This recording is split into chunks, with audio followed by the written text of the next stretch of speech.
I'm going to procure it. Good morning and welcome. Start.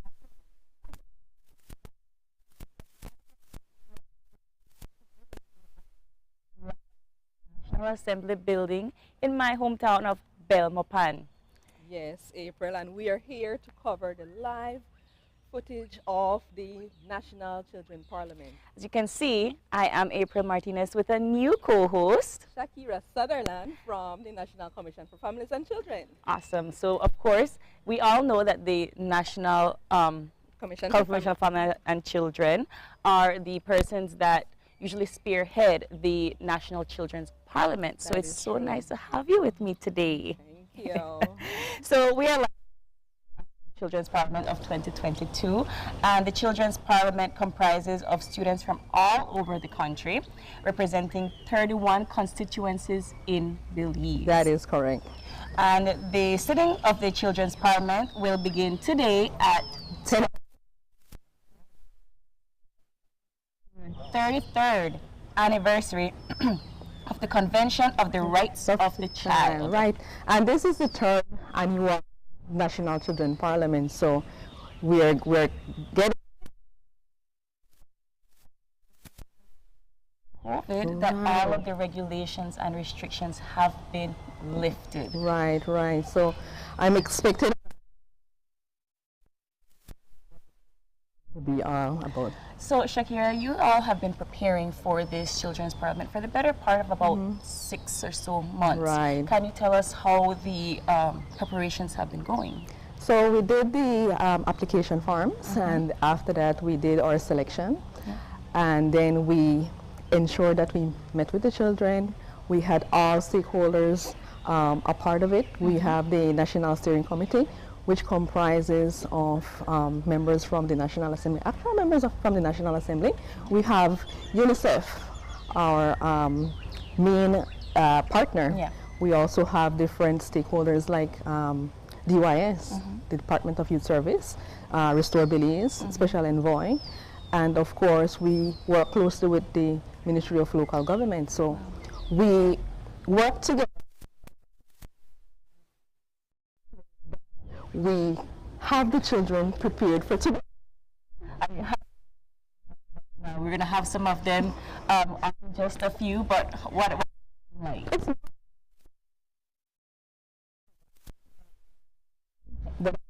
They're prepared and they're going to do an exceptional job. Well, we can't wait to see what they have in store for us. And of course, our very first segment, we will be joined by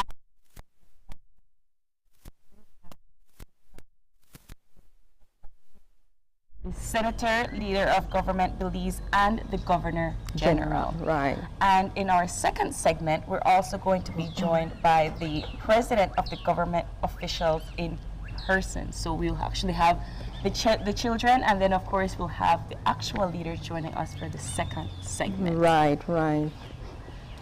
And in our third segment, we'll be joined by the organizers of the Children's Parliament, of course, to tell us a little bit more in detail about all the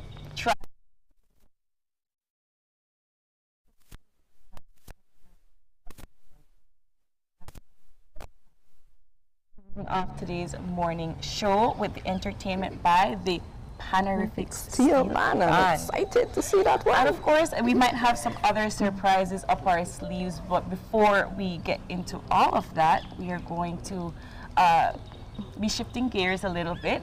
Shakira, I really wanted to get into the root of the Children's Parliament. Talk to us about the importance to have this. What does this mean for our children of today? So it is that allows the children to speak on, different issues, and the Children Parliament is actually a platform held high so that they can voice their opinion. And this is something that we always emphasize with the children so that they can know that it's okay for them to share their perspective. It's okay to want to have a law or to pass a law that will gear towards them. And so that the Children Parliament is an activity that assists so that their voices can be heard. And with UNICEF and the Convention of the Rights of the Child, it is important for us NCFC to ensure that all children know their rights and know how it's important to share their personal feelings and speak about it. What is the age range of the parliament for today? There's 33 constituencies Right. being represented. What is the age range? So we have 13 to 18. Wow. I can't imagine at 13 years old we knew what the National Assembly meetings were Right. like from the It's very, very informative for them. It's like also an education process so that they can learn how our country is governed, right? So it's very important for them to know that as well. I wonder how long it took for them to study. Um,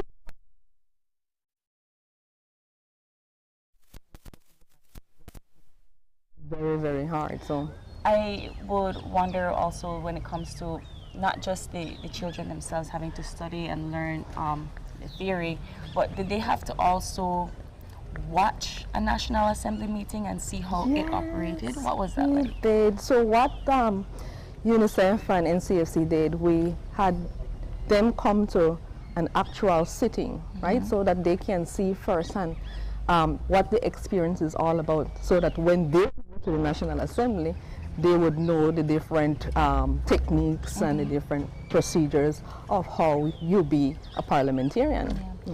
When it came to the selection of these 33 constituencies, did you have a lot of applicants? How did you all choose which child would be able to represent what? So we have a consultant that assists us in, because she works closely, Miss Elena Del Cid, she works closely with the children. And so when she has the face-to-face meetings, the different criteria that she's looking for in terms of the areas of if they would like public speaking, if their strengths are more in a specific area, and that's how she would analyze to see, or some of them actually say, we want to volunteer and try to see. Right. So it is important for us to choose the candidates wisely, because at the same time we need to have everyone feel, that they have a marvelous position. So, and of course, all there are very, very, of course, important, right? Prestigious. Right, they're prestigious. I would imagine that you had an amount of applications for this. Did you all had to go on campaign? Did you have to select by different schools? How did the children get to understand, hey, I can apply for this parliament and actually be a part of this selected group? So we did posted the application forms on the social medias, our platform. We shared it, and the children had access to it because, of course, they're technological babies. So of course, they are. Fill it out, with little or no parental guidance, but of course it is appreciated. And so the children applied, and then we automatically receive that information. Well, now we are going to be actually hearing from the ones that did make it to the seats and there to the children's parliament. Right. And we'll be hearing from our first guest this morning, from the child parliamentarians themselves. But before we get into all of that and more, we're going to take our very first break. This is Open Your Eyes live at the Children's Parliament. We'll be right back.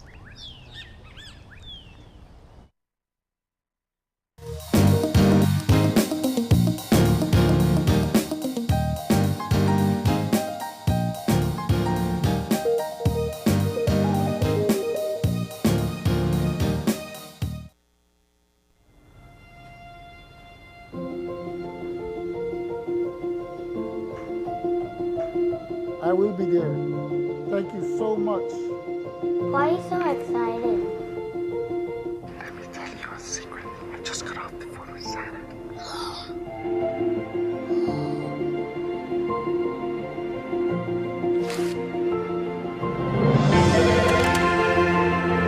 Hi, Santa. For Christmas, I want a pea shooter, a football.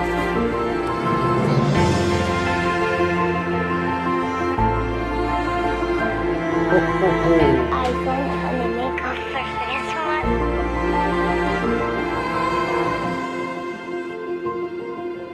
Oh, come on. 1 second.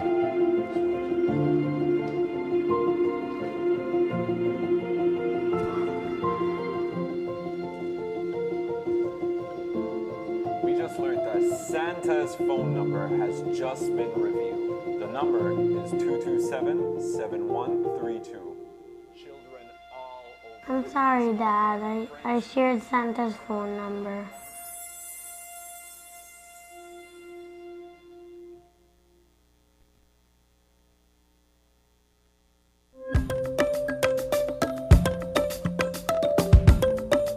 Do you qualify for Amnesty 2022? This is your opportunity to find out.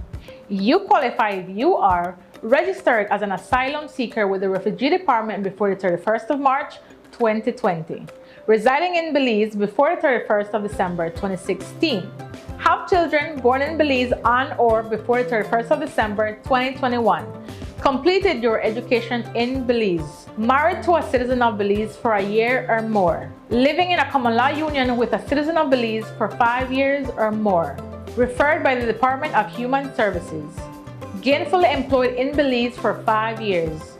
To find out more on how to apply, go online to www.immigration.gov.bz. Be prepared. The registration period will be from the 2nd of August to the 30th of November 2022. Belize Amnesty 2022. Let's continue to build Belize together.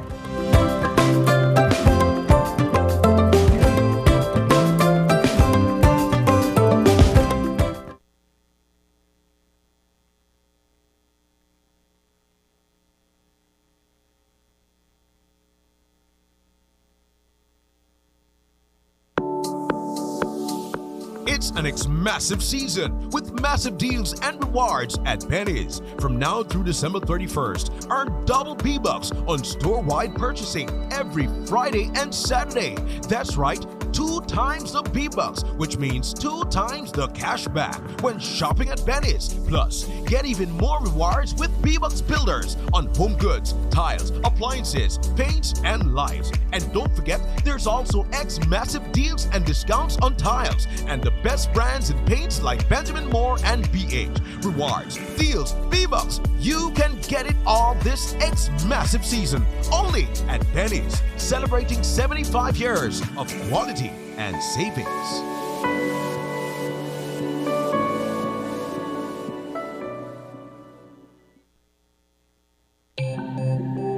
Great Belize Productions Channel 5, proud winner of 9 Caribbean Media Awards for 2021. Best Investigative Report, Best News Item, Best Coverage of People with Disabilities, Best Financial Literacy Journalism, Best Videographer, Best Television Commercial Spot, and the People's Choice Award, with 2 special mentions for Financial Literacy Journalism. Are you looking for low-cost television advertising? Have we got a deal for you?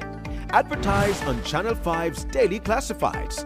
Channel 5's Daily Classifieds is one of the most effective methods for introducing yourself and your business to the community. Use our Daily Classifieds to recruit employees, promote specials, promote your products or services, promote a business opportunity, increase traffic to your website, and advertise items you have for sale. Let us help you to save valuable time and money. Call us today at 280-0013 or visit us at our offices on Coney Drive to discuss how we can help your business grow affordably. Channel 5 Daily Classifieds. Advertise today.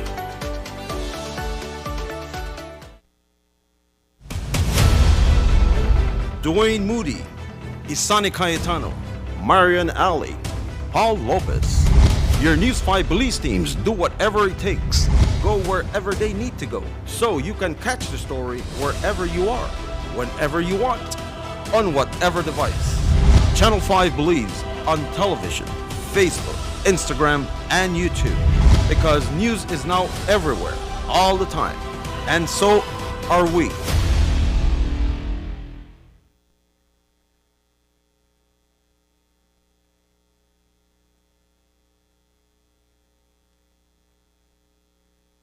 Whether you're at home, on the road, at work, or at school, if you see news happening or suspect that something might be up, Call or text the Channel 5 News Belize tip line at 672-5555. You don't have to give us your name, just give us the tip. That's 672-5555. Call or text us so we can check it out.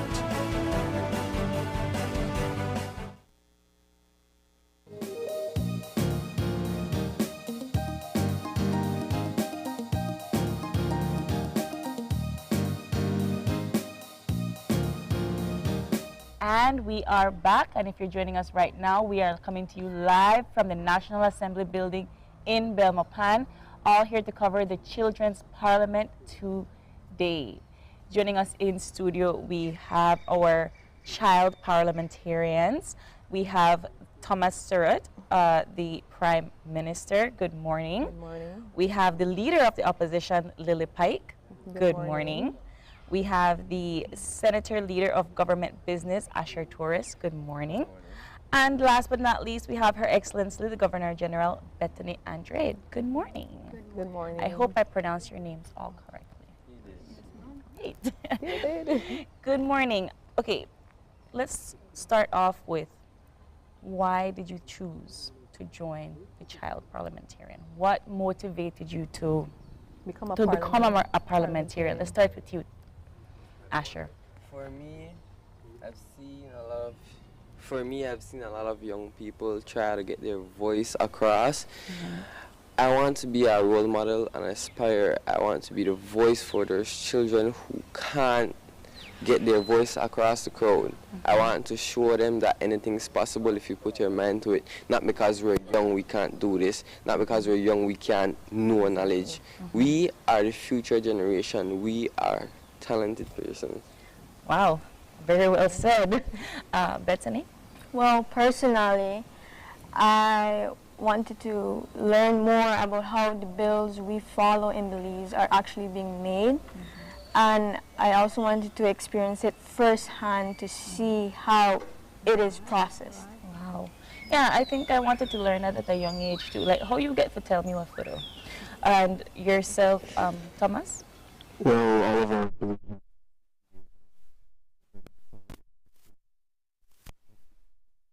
such goals and such strides, and it's quite beneficial because it shapes our youths, and they are who are going to fill the seats in the future. So it's a very studious opportunity for all of them. Right. And of course, you, Lily? I kind of just wanted to get a head start on like leadership opportunities and learning how to debate and, as Bethany said, voice my opinion. And I just kind of wanted to get the experience that our government gets to make decisions and stuff to benefit our country. Right. And let's elaborate a little bit on the bill, because our Governor General said that there is a bill. So maybe, Lily, can you just share with us what this year's bill is all about? Okay, so what I understood from the bill was that it's to pass these vocational courses, which are from either construction courses to cosmetology, and it's to enforce it into some of the schools in our country, 2 high schools and 1 tertiary school. And it's kind of to get those who are not academically inclined a chance to enjoy their education more. Very good. So since it's based on vocational studies, and this question is geared towards any one of you, how many vocational institutions do we have here in this country? We have 6 in each, 1 in each district. Awesome. Wow. So that's informative. Let's talk about why we need to have a bill like this. We already have so much focus on secondary and tertiary education. So why are we focusing now on vocational schools? Well, yes, we have traditional education, which is a major impact on our society, but during the change and developing, we see more of our young people having those BS skills, those vocational skills, and we need more of those future workers. Right, right, okay.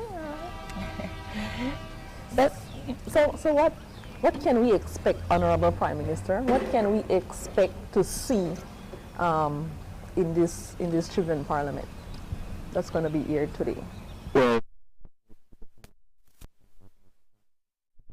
from everyone. We've all been working tirelessly, as you had said earlier, ma'am.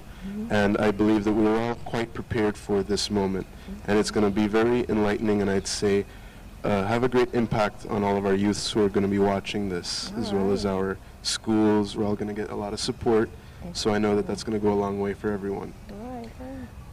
As you're the Prime Minister in this Parliament today, let's talk about how you prepared for the up and coming meeting, and what you expect from to be the outcome of this meeting today.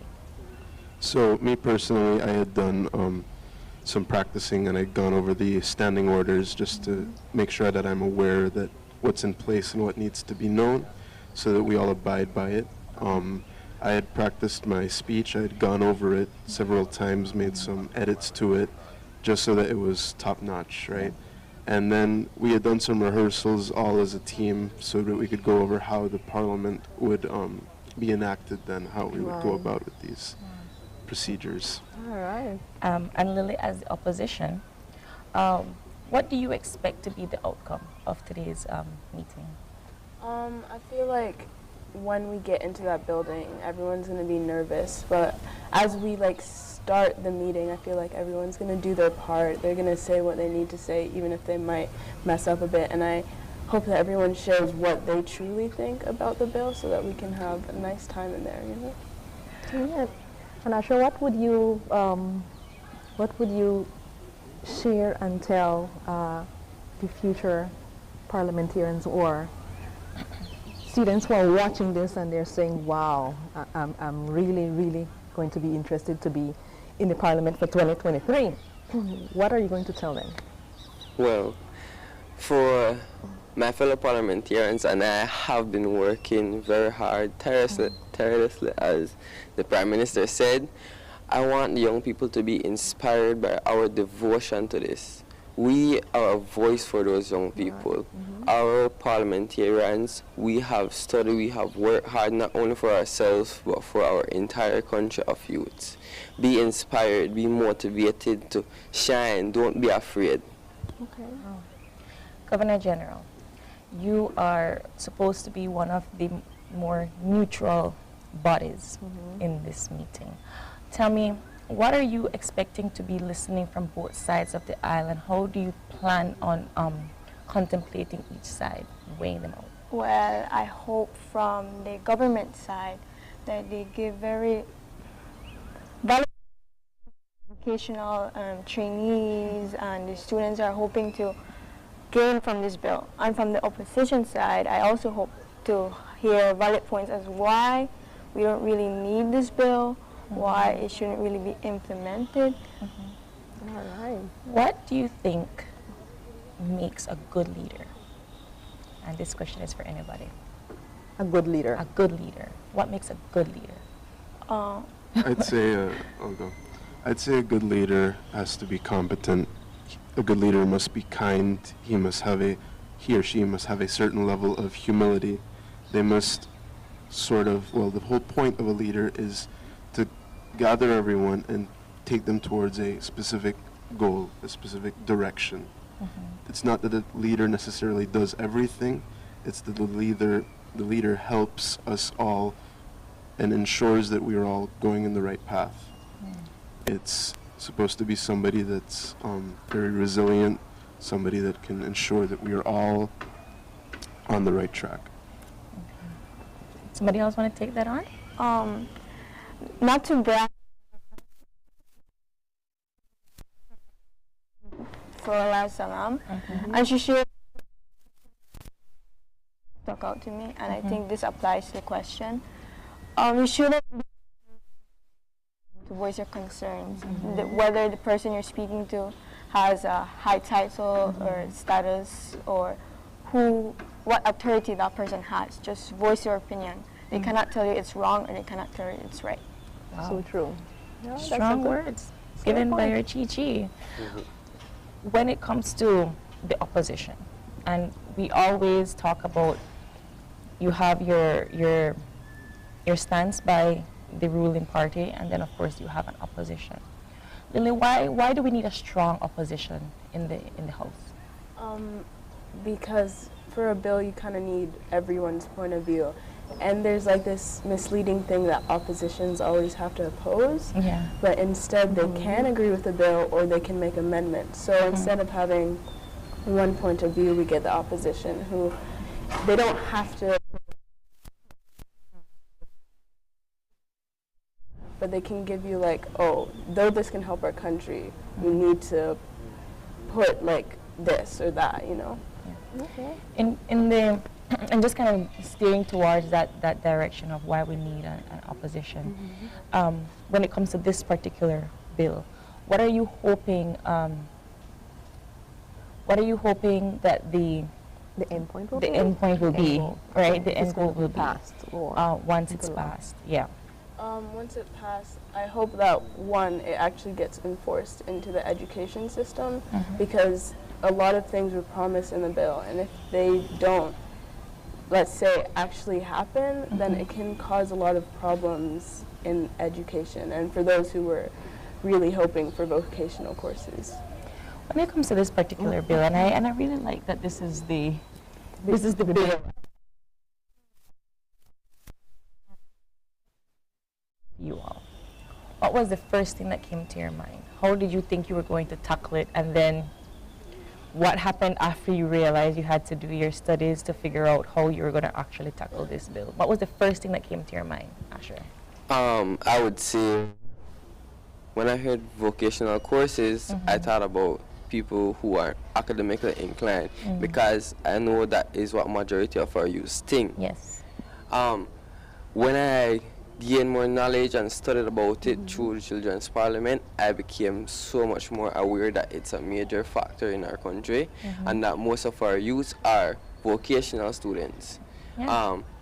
But that does not say that the academically inclined one can't learn vocational courses either to betterment those skills. It is neutral, it is for everyone, it is not only for those who are vocational courses. Okay. And what do you think the ratio is currently in terms of the amount of students that are in these vocational institutions in terms of gender, male, female? Oh, anyone? Go ahead. Well, the ratio is skewed. It's mainly males to females. It's about 80 or so percent to about 20 or so percent females. So we see that the ratio is quite large. There's a large gap there. Wow. And there's several reasons for that, but what this bill also aims to help fix is to give females the opportunity, if they so choose, to attend and do these vocational courses. Do you believe that it has something to do with the types of courses that are being offered, or is it more of a social issue that females can't do some of these vocational courses? Well, I'd say it could be a mix. We can't necessarily apply that or say that the ratio is solely pertaining to prejudice or discrimination. It's also what people would choose. Not everyone wants to work in vocationals, and we typically see that it is easier for males to do these vocational courses. There's not as many prerequisites or requirements for it, whereas some females would rather do some more developed or some more could say less strenuous or manual work, which other courses other than vocational courses would offer. But what this bill does is it shows, okay, not solely males can do these or apply these for these courses. If the females want to, the opportunity is there for them to do so. It's very interesting that that is the ratio for vocational schools, because in other academic practices, tertiary level and so forth, you have more females. Yes, right, and that's why, right, it is true. Right. So when we talk about these kinds, when we're talking about these percentages and these ratios in any educational field, what do you think needs to happen to level the playing field just a little bit? And to make it balanced? Yes. To make it balanced by gender or for everyone? For everyone. For everyone. I'd say that there needs to be some sort of systems in place to ensure that different people receive the same equal education, because obviously we don't all learn the same pace, we don't all learn the same way. Some people are more tactile, some people are more theory-based. So we need to have systems in place in our education system and our curriculum to ensure that it is leveled for everyone. Yeah, very good. I was just going to touch. All right, awesome. When you go into the house and you start to have these discussions, naturally there's going to be some surprises that jump out at you when it comes to either the opposition or the leading government. What is your strategy to tackle something that maybe you didn't see coming in that meeting? I believe we have practiced enough, we have learned and gained a lot prior to when we first started. So we, as my fellow parliamentarians and if that question pops up or it springs on us, I believe all of my fellow parliamentarians can react to it with efficiency. Anybody else? All right. Yeah. I feel like Asher handled it pretty well. Also, I would like to add that I feel like if anything pops up, we just go with the flow, kind of, because I mean, there's only so much we can do. Because through Children Parliament, we develop our skills, our public speaking skills, our critical thinking skills quite much. Right, and very much professionally. When we went here to do the practice, I mean, it was extremely or exceptionally well done. So, of course, I know that it's going to be very much on the same par today, right? So I have no doubt that you all will do exceptionally well today, right? You're gonna be a little bit nervous, but that's totally fine. You all are well prepared in every aspect of it, okay? Sorry, yes, it's okay. The fog. The fog? Yes, the fog is getting to me. It's fine. When it comes to the participation of the child parliamentarians, when it comes to the participation and you all assisting each other in terms of preparations, let's talk about the camp. What are some of the takeaways? And maybe we could start with Lily. What have you learned from the camp? I mean, we did the preparations prior, but we had several days that we just are finishing up in terms of the camp. What have you gained from the camp? Well, from all the parliamentarians there, I feel like they all have this vibe that they're just like so open to help you in a way, and like you can go up to them and ask them about your speech or about any questions, and I've done that with many of the people there, and we kind of get other insights whether they're on the opposition or not, you know? All right.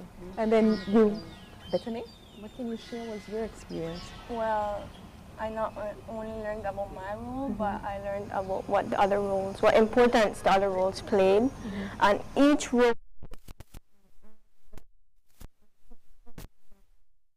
the Governor General, they're higher. No, all roles are equally important. And one of my main roles during the camp as the Governor General is to give my support if they're feeling nervous or if they're right.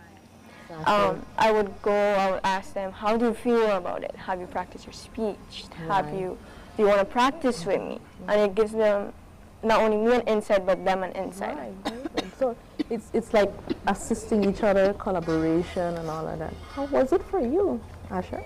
I would say it was the same for me as what Lily and Gigi said. And also, I'm a person who loves meeting new people, a person who loves interacting, being in a new environment. So getting the chance to see other aspiring youths my age and lower, it was really motivating for me and quite the experience. All right. Lastly, Honorable Prime Minister. It's a team effort at the end of the day. I'd say that we all help each other, we all collaborate, and without each other's support, we surely wouldn't be as far as we are right now. So me personally, I had assisted my Deputy Prime Minister and my Minister of Education with their speeches. I had gone over it with them, seen what they had to edit, cut out, maybe insert. And they also helped me mainly with statistics. So everyone plays a role, as the Governor General had said. We all play a part, and no part is too small and no part is too large. All right. So what would be, Lily, what would be an advice or something that you would like to tell the future parliamentarians? I would share experience that I had. My friend joined the parliament last year. Okay. And when she was like, you should come with me, and I was like, I didn't like public speaking at all. And so I was like, I'm not going to join. But this year I was like, I want to try something new. And for any fellow aspiring parliamentarians who want to join this, I feel like just go at it. Because there's people who will help you. All right. Wow. Advising words. Very good. All right. Beautiful. Thomas, Lily, Asher, Bethany, I wish you all the best of luck. And I can't wait to hear your points of views. And with that, I'll be right back with our second segment for today. This is Open Your Eyes at the Parliamentarians. Stay tuned.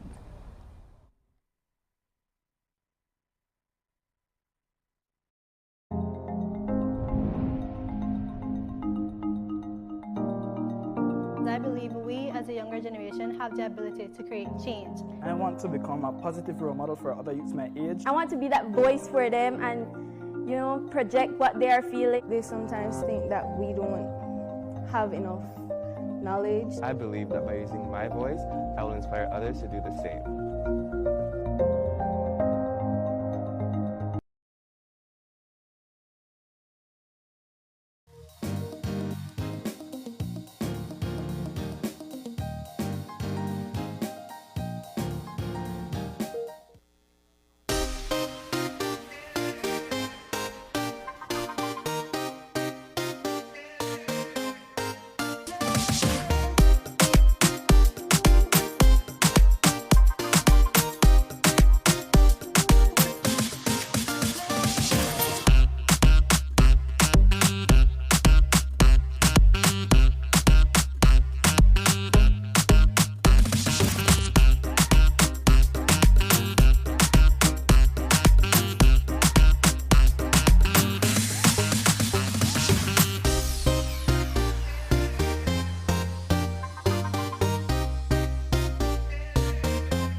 Good night, everyone.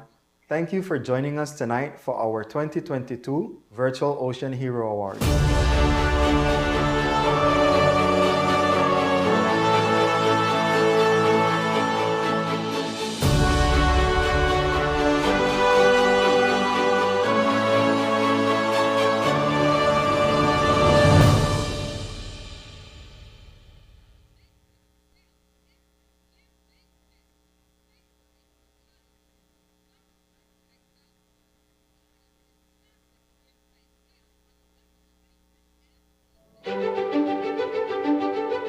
Technology is ubiquitous, and it's transforming how, when, and where we work. Fulltech Systems is placing award-winning devices in the hands of information workers, allowing them to work without compromise in a world without wires, to innovate, create, and to maximize productivity anytime, anywhere, satisfying the needs of the desk-centric remote and field worker and every other worker in between. We are providing the industry's best devices to businesses going through the process of digital transformation. Partner with us today to provide the solutions that will allow your employees to work effectively and efficiently to enhance your customers' experience.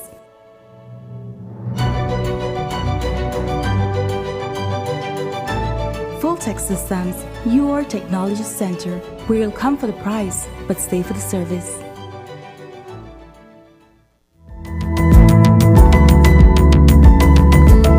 Smart introduces Real Unlimited Postpaid Plans, providing customers with unlimited talk, unlimited text, and unlimited data. Now that's a real great deal. With Smart Plus, Share 1 and 2, and Enterprise 1 and 2 plans, you can talk as much as you want, text as much as you want, and for the first time ever in Belize, you can enjoy unlimited data with your postpaid plan. So come in and sign up for an unlimited postpaid plan and enjoy limitless possibilities. In addition, other plans such as the Flex Junior, Choice, and Select have been boosted with a lot more talk, text, and data, providing you with the best value for your budget. Be unlimited with Smart. It's time to power your dollar with Smart.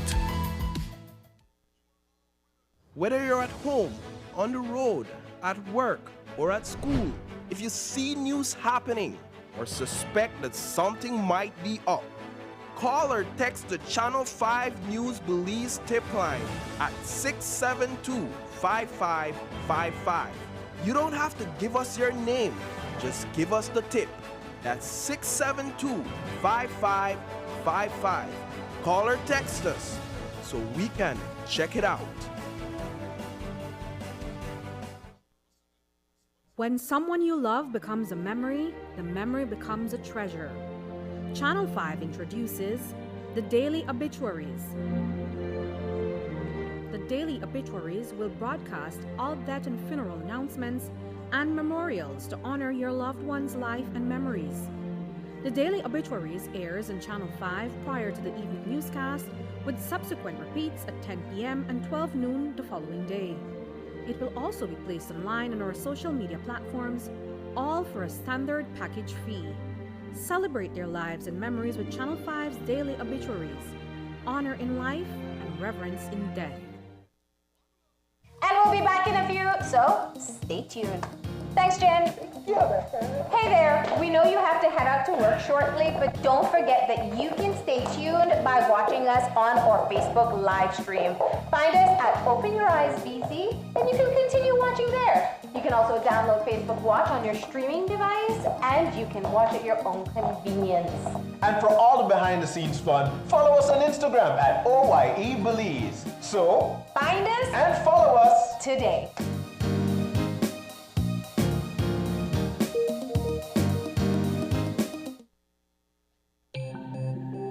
Great Belize Productions Channel 5, proud winner of 9 Caribbean Media Awards for 2021.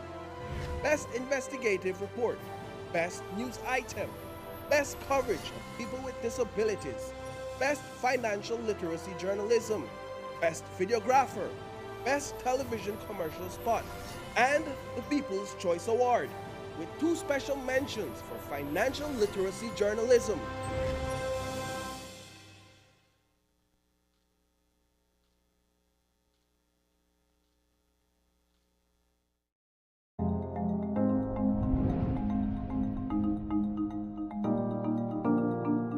Being a part of the Children's Parliament will allow me to raise concerns that youth face on a day-to-day basis. I'd like to see a change in Belize. I want to see change, not only see change, but be a part of change. I want to help children that are not here to voice their opinion. And the Youth Parliament is a great chance to show our youth that we are the future. It is presently, it is now, and we are going to be the leaders of this great nation.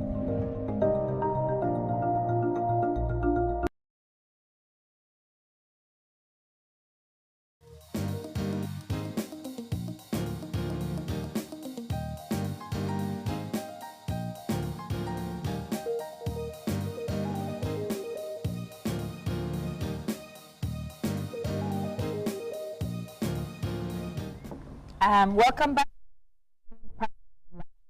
National Assembly building here in Belmopan. And now we are being joined by the present government officials. Right, so we have here in studio, we have Honorable Valerie Woods, Madam Speaker of the House. And of course, beside her, we have Minister and Honorable Oscar Kenya. Good morning. Good morning. Good morning. So we are excited, It's almost a down to pleasure. the hour. It's a pleasure to have you guys here with us today. Madam Speaker, we had you all on set a couple weeks back. We were talking about the preparations for this Children's Parliament. The day is finally here. What are you expecting out of this 2-hour session? I'm expecting if I go by yesterday's pre-show, I'm expecting a lot of excited young children. I'm expecting I think we're going to have some surprises based on what I heard in terms of very vocal, very progressive ideas. I'm not going to give away anything, I promise that.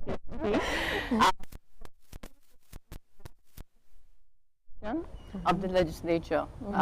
NCFC this year again is doing the format, Minister, with 1 hour at the House, which we know is never.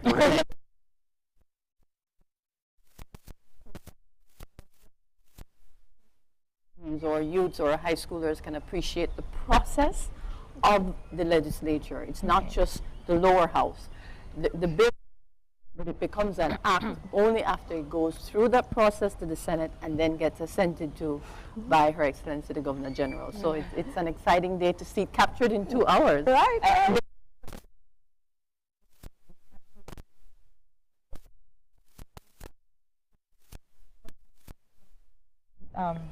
You were all prepping these young children for a very long time. Minister, what is it that you are most excited to see from this particular meeting today in terms of how these children will tackle this kind of process? These kids that go from 14 all the way to 16, 17. These are young kids taking on a bill that is important, that can change the future of this country.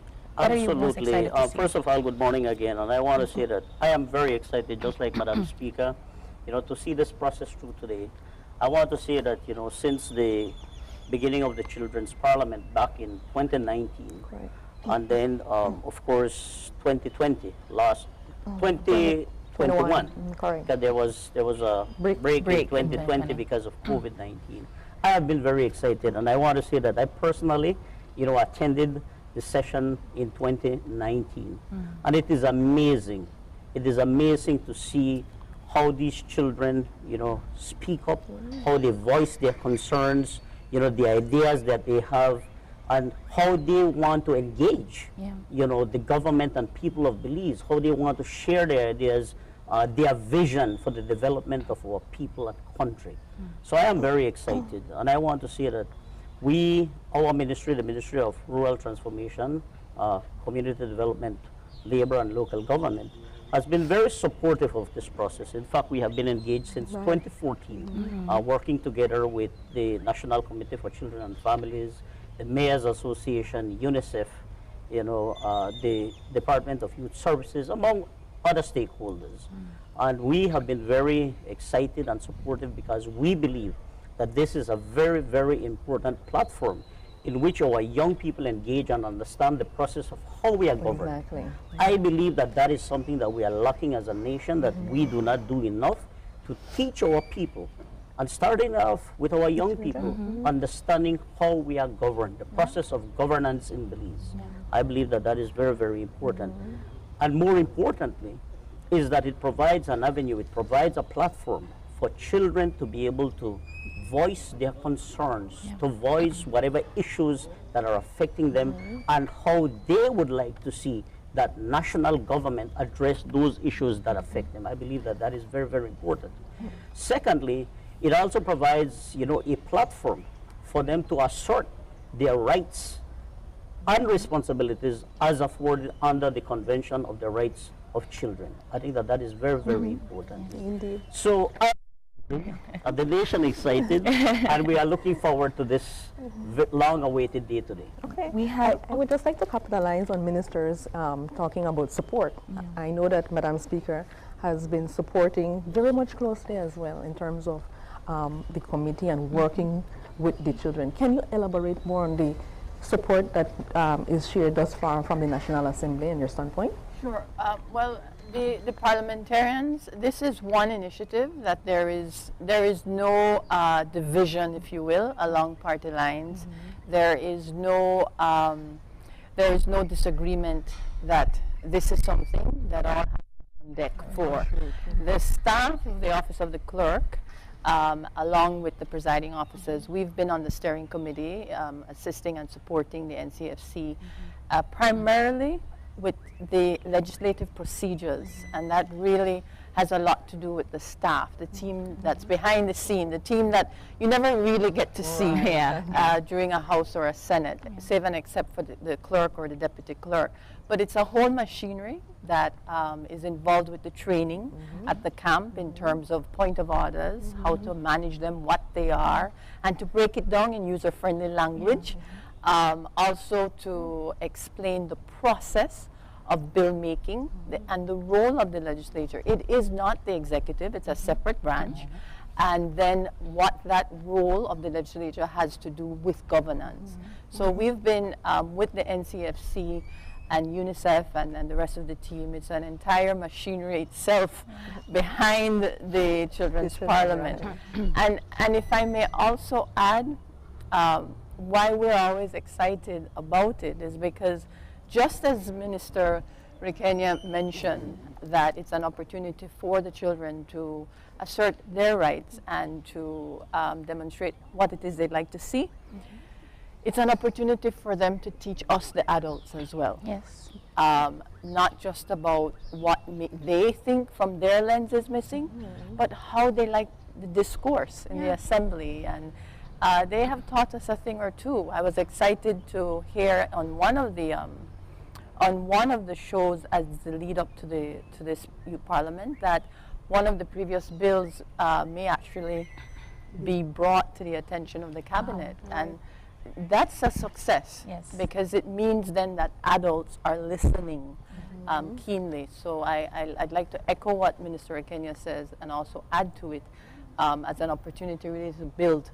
and not just for it to be a show for the day for the kids. It's really a part of the governance, and they're taking it on, some of the issues. One of the parliamentarians mentioned that she joined this child parliament because she really wanted to see the intricacies of how a bill is passed and the steps. And one of the sad realities is that we don't learn that in school, not the way that you would retain that kind of information. Do you think that there's ever a time that there will ever be a time where we can showcase this to all kids in every single education field? Because, you know, it is a privilege to be a child parliamentarian and learn it, and then everybody else kind of just learns it the way it's learned in school.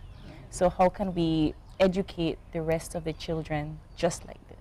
Well, I'll lean on Minister Rekenya as a former educator, but I can say to you that in addition to the efforts of NCFC working with the Ministry of Education for the live airing and allowing youths across schools across the country to tune in, we recently, National Assembly, that is the team here, we recently had an introductory meeting with the Ministry of Education. Now that restrictions have been lifted, school is back in swing, to see how we can do more in terms of outreach and education on the legislature because of that very point. But it's very initial discussions, and it is with the various units within the Ministry of Education. But Minister Rekenya, being a former educator, I think can certainly speak more specifically to the importance of that. Absolutely. Thank you very much, Madam Speaker. And I certainly agree, you know, with the issue that you raised. And that's why I said in my opening remarks that I believe that, you know, as a nation, we have not done enough to teach our children how we are governed. If you can recall, many years ago, you know, there used to be a subject in the primary school called civic education. We no longer see that. I guess that has been integrated with social studies, you know, among other subjects. But I believe that we need to start, you know, in the primary school, helping our children understand the importance of governance, the processes of how we are governed, you know, the various branches of government and their functions. Whilst it is there, I don't think that we do enough.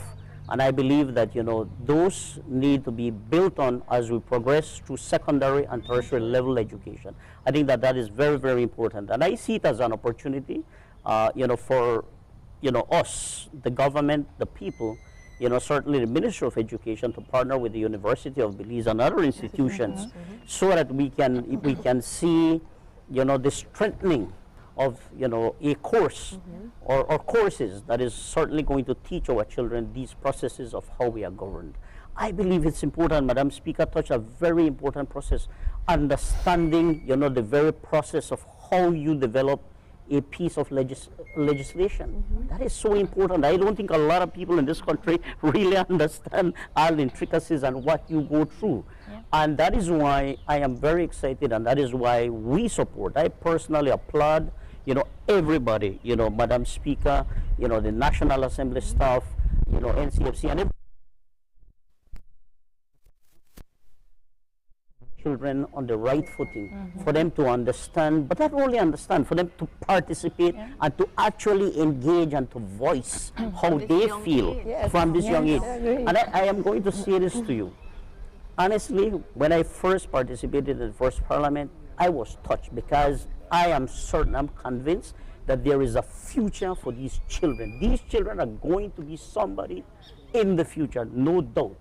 And I am certain that a lot of them, because I spoke to a lot of them said, we will become parliamentarians one day. So we are going to see, we are going to be parliamentarians, prime ministers, you know, various roles in the process of how we are governed. It could change the system of how we are seeing the National Assembly meetings as we know it. And I will tell you, Madam Speaker touched a very important point also. I have always been an advocate of, you know, in the National Assembly, I believe that you should speak to the issues. I believe that the people elected us to represent them and really to speak to the issues. Right. We understand, you know, the politics of it, but really I think that platform should be for any parliamentarian to be able to get up and to represent the issues and the matters that affect his or her constituency rather than taking it personal. And that is why, from my own personal experience, I've always tried to adhere to that process of speaking to the issues. Okay. I concur.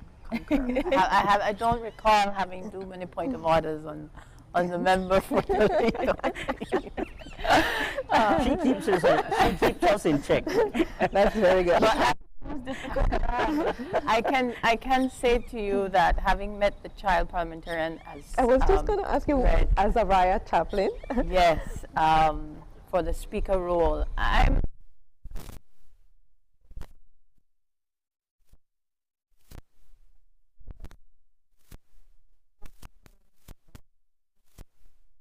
you never hear parliamentarian. No, you don't. You never hear, you know that one can aspire to be in the National Assembly. One can aspire to represent an area, and that it is service to country to be proud of, that you can make a difference, just as the other fields are making impact. But this is where legislation is made that impacts lives. And so it's such an interesting time when NCFC makes that first call in the air to remind us when the next child parliament will be, and for them to rally around the kids to determine what is it that you want to put forth this time. Because it's an opportunity from very young, as Minister Rekenya was saying, to introduce the parliament as something for them to be actively engaged in and actually become a parliamentarian. So I'm looking forward to some in future years to see some of our young parliamentarians in there. I'm so curious to. I've never sat in one, so I'm very curious to see what it's going to be like this year. But the rallying of these kids and wanting to participate. You don't have to force them to participate. They want to do this. How do you foresee other preparations for the Children's Parliament moving forward from now? We're out of COVID, the restrictions are lifted, everything is normal. How do you foresee moving forward in future preparations for child parliamentarians? We've discussed this actually at the steering committee level with the NCFC, UNICEF and others, that once an evaluation assessment is done after this, it's to kick off the year, the new year, as early as January, beginning the work for next November. And the reality is to always strive to ensure that it's not just representative in terms of men and women, but representative in terms of district, geographical area, representative in terms of inclusiveness. I believe this year, if I'm not mistaken, we do have somebody with a disability. And that's important because our National Assembly does have a long way to go in being inclusive. As you can see, right now we have a few of our members of parliament who have mobility issues, and it's difficult for them to access the National Assembly. And that's just one aspect of where we need to be more inclusive, more diverse, ethnicity represented as well. Being able, you will, if you've tuned into any of the House meetings, you will see where the language is English in the National Assembly. I do allow members to speak in local language, if I can use it that term, provided that they immediately translate, and that the debate is not in there. They would ask for the indulgence of the speaker, and they would say a few words in the local language, and then they would translate. That's important because remember, at all times, it's the people's house. It's the House of Representatives, and sometimes one is far more comfortable using local language to express a particular point instead of going entirely in English. So I think it's important, again, I reiterate that point, that to hear from the children, but to learn from them with the post-assessment on what would they want to see different, and then to start as early as January, which we haven't, I understand the country really hasn't been doing it that way for the past two. This one, I know NCFC made an effort to start early, and then we realized early still.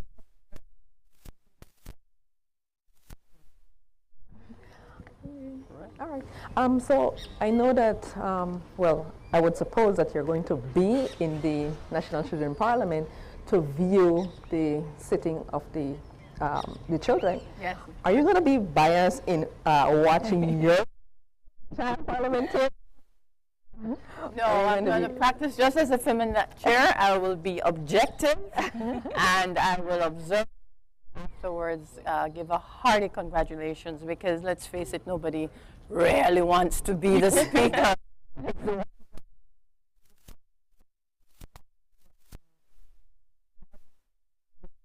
We met and I told her that one good thing is that as long as you understand the rules and you're confident in your decision making on the rules, you're okay. And it's also okay when you realize that, maybe I could have done something differently. She doesn't like me, will have the opportunity to do better at the next one, because this is just the one. But it's also okay to understand mistakes. Or you can do something differently the next time around. But I am excited for her. I'm not so sure she wanted me to be in the gallery because of the nerves. So I'll make sure I'm positioned where I really All right. I think sometimes we forget, even as kids, we forget that the big shoes that adults wear, especially in these particular fields. When you came to advising, it not just your counterpart, but the children in general, what is the one advice that you feel that they needed to hear? Be yourself. As Minister Kenya said, an opportunity to when you run to be an area representative, and you go through in your case, it's how many villages, Minister? 28. 28 villages. And you have that opportunity where you are campaigning and going into households. when you come to the house, it's important that you don't lose sight of that, whether you wear a minister's cap or not. Because as Minister Kenya says, you are there to represent, and you should represent authentically as best.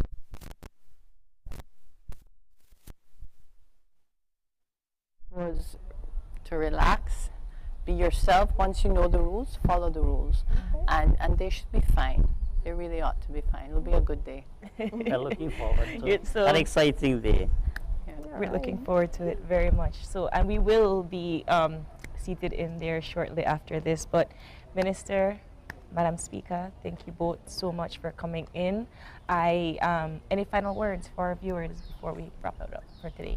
I just want to take the opportunity to thank, Channel 5, certainly the National Committee for Children and Families, Madam Speaker, her entire staff, UNICEF, our Ministry of Rural Transformation, and everyone else engaged in this process. I believe that this is a very important process for our young people. I am happy that they have a platform in which they can engage and speak to the national issues, to matters affecting them, and how they would like to see our country governed. I believe that that is very, very important. So I want to take the opportunity to congratulate all the stakeholders, as well as to congratulate the children. We have such a high pool of talent. I am excited. The future of our country is, in good hands in terms of our preparing our children, and I'm certain that they are going to be able to be good leaders in the future, and that is what we are looking for. So congratulations once again to everybody engaged, and happy International Children's Day to all our children across Belize. Just to thank all the organizations, NCFC, UNICEF, the Ministry of Education, the Ministry of Rural Transformation, the National Assembly in terms of both chambers, not just the House, the House of Representatives and the Senate, the government, the opposition, and the social and business partners that are involved, and of course the staff behind the scenes. Yes. I'd like to acknowledge Channel 5 as well, because of your bringing this pre-show, if you will, an opportunity to educate again the viewers. But most importantly, I echo the comments of Minister Kenya. The church showed up, and it was voluntary. I understand every time the applications are more than the spaces allow for. So I really thank them to take on the challenge and to be bold in some of the moves that they're making. And I hope everybody tunes in as much as possible and support this initiative every year. Okay. Thank you. It was a pleasure to have you. Thank you very much. Thank you. And with that, we're going to take our next break, and we'll be right back with our next segment. Stay tuned.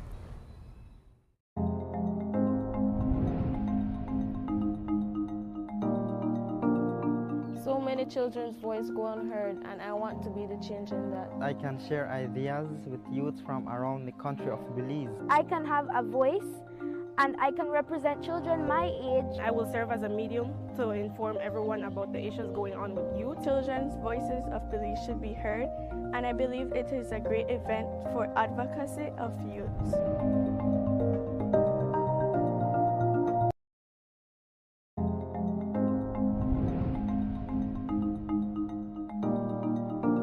I want to create change, and this is a great opportunity. I will be learning, I will be enhancing my public speaking. It allows us to voice our opinions and to become a role model to the children who aren't as fortunate as us. It gives me the opportunity to show my skill in leadership and also to voice my opinions on things that are happening in my community. You are able to voice your opinions and make a difference.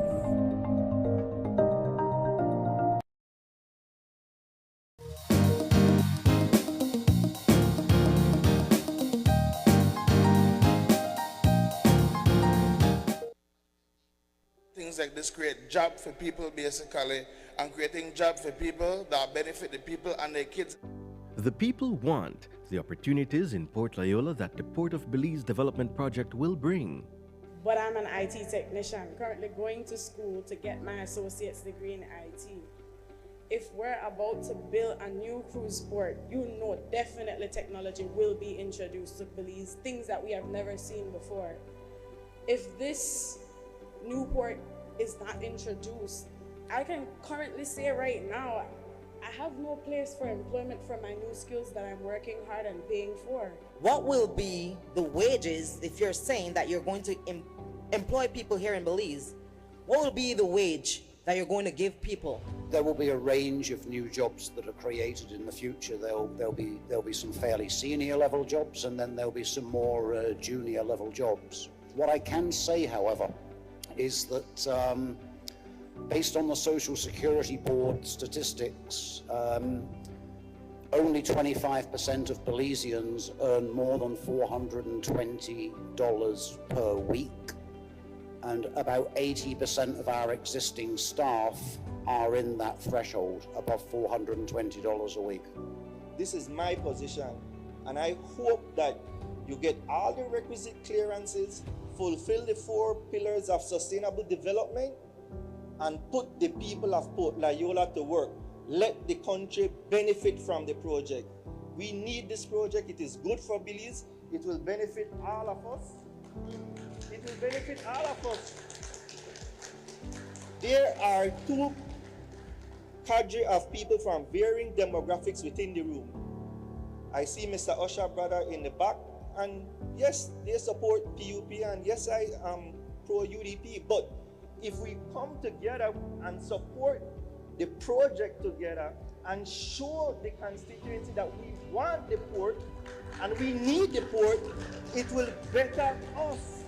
It will better us. It will create the opportunities and give us the opportunities we need. We need to be independent. We need to be self-sufficient. And this is what the port project will bring to us. Mr. Guerra happened to be my brother. I always keep good close contact with him. He believes that with the project in port, there will be opportunities for the people of port. There will be more job opportunities, better living conditions. The welfare of the people will be improved, right? And if we stay in a bubble, that will never happen. So when an investor comes around and tries to do investment in an area that will affect the people positively, I don't see why anybody should be against it. Once the port expansion is approved and all licenses and permits are secured, many hundreds of temporary construction jobs will become immediately available for Belizeans.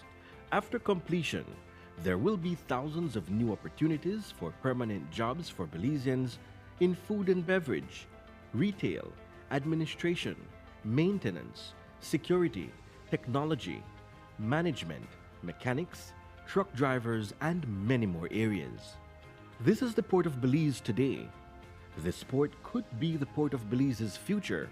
The Port Development Project will prepare Belize for the future of shipping, the future of cruise tourism, and elevate surrounding communities for the future. Hola. Disculpa por no llegar anoche. Lo siento. He estado hace tiempo con ganas de decirte algo. Últimamente estoy lidiando con mis problemas de salud mental. I think if there was no stigma around mental health, I'd be more open about what I'm going through on the inside. And I don't know, maybe I'd find that other people in my life are actually going through the same thing. Há alguns anos, comecei a contar para outras pessoas sobre minha ansiedade. Isso me ajudou a descobrir ótimas formas de como lidar com ela. Soy muy sociable.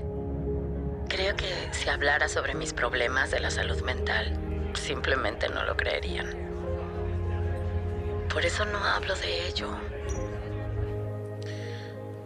Me preocupa que si la gente se enterara de mi salud mental, pensarán que soy débil. Por eso me aislé. Pero creo que voy a cambiar esto.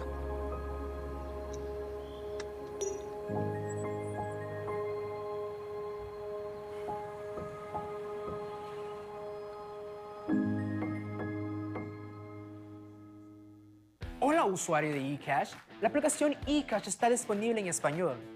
Cambiar el idioma en tu aplicación de eCash de inglés a español es rápido y sencillo. Deja mostrarte cómo se hace. Primero, abre tu aplicación eCash. Introduce tu PIN. Toca el icono More en la parte inferior de tu pantalla. Selecciona Security. Selecciona Language. Y luego selecciona Spanish. Vuelve a introducir tu PIN y ya está. Tu aplicación de eCash está ahora en español y puedes seguir disfrutando de tu cartera digital eCash. La aplicación eCash de Belize Bank te hace la vida más fácil.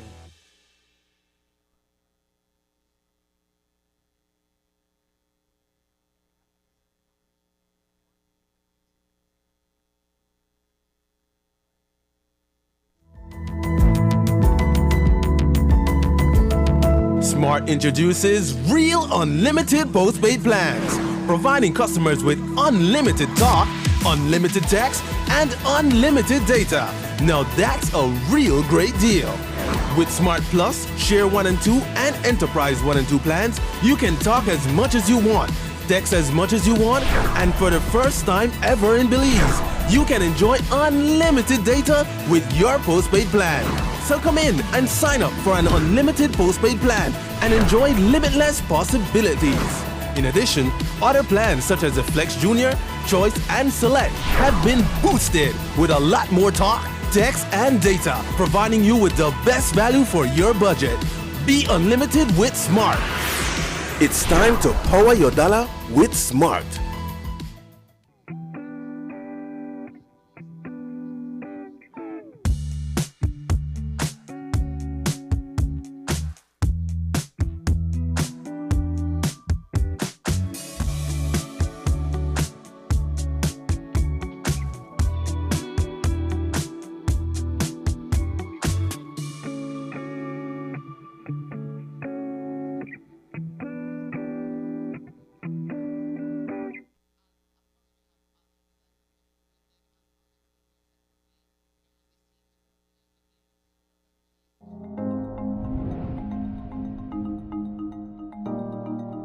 It is a great thing that we are doing at Children's Parliament. To learn more about how the legislature works and gaining a lot of knowledge in being a leader. We are often told that we are too young to know what is going on around us.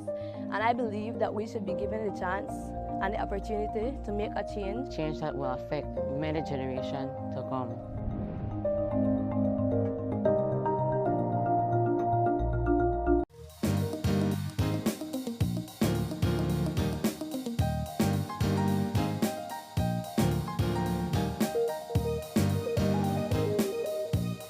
And we are back. Morning with the event organizers. Joining us, we have Ms. Elena Contreras, who is the chairperson of NCFC. Good morning. We have Alison Parker, who is the UNICEF representative for Belize. Good morning. Good morning. We have Mr. Clifford King, the Director of Government, Ministry of Rural Transformation, Community Development, Labor and Local Government. Good morning. And Ms. Pranisha Agustin, who is the Executive Director for NCFC. Good morning. Good morning. The organizers, the persons behind the Children's Parliamentarian. Pranisha, can you tell us the step-by-step process of how you began recruiting and how we are today, right here? Okay, so as it relates to the National Commission for Families and Children, remember we're guided by the CRC Convention on the Rights of a Child. And in there we have that children have the right to voice their opinion, and they have the right for their voices to be heard. Now, we want that to be at the highest level, and in order for us to do that, we're here today for the Children's Parliament. To answer your question now, as it relates to the step-by-step process, we engaged in the recruiting process, which lasted for about 3 months. We did 2 extensions throughout that 3-month period because it was during the summer 1, and 2, some schools indicated that they would like for their children to be a part of the parliament, and they wanted the submission to have gone through. So that extension went. Thereafter, we had the selection process. So within the NCFC, we have the steering committee, which comprises of everybody that you see here and some others. And then we have the technical working group, which consists of Ms. Shakira and other individuals as well. We have representation from UNICEF, I must add. We also have from the Special Envoy's office, we have from local government. We have a number of them now. And they sat down using a rubric, and we began that sieving process. We sieved through the applications. It's important to also note at this point that our only criteria to have for the child to have applied was for them to be within the age range of 13 and 18. Wow. So we really didn't want to know which area of Belize they were from. We didn't want to know anything of their financial status, nothing personal. All we wanted was for them to be within that age range there. After the children were selected, NCFC, we informed them via a courtesy call and an email. We informed them that they were successfully selected to be a part of the Children's Parliament. And then we also had children who were offered themselves as backups. So should in the event somebody had fell ill during this process, they would be there to just fill in. So can you elaborate on the selection process? Because you only have 33 constituencies. So how did you go about selecting those children for that particular position? Okay, so to continue on, after they were informed of being considered to be a part of the parliament, or they were chosen, we had several face-to-face meetings in each district. We tried our best to be at a centralized location for us to have the parliamentarians come to a face-to-face session. So during that face-to-face session, we had members of the committee that were at the meetings, and we also had our consultant, Ms. Elena Del Cid. We again used the rubric in trying to identify the children by their strengths. So we looked at what their strengths were, and then they were selected for given posts. And then some of them actually came up and said, Miss, I would prefer to have this post. And it was also given to them, you know, because then we don't want them to feel as though we are in control. They're the ones in control. So there were a few of them who voiced their opinion and shared that they would want to be in this post. For example, our mace bearer. Our mace bearer indicated that she wanted to be the mace bearer. So yeah, that was how they were selected for the post.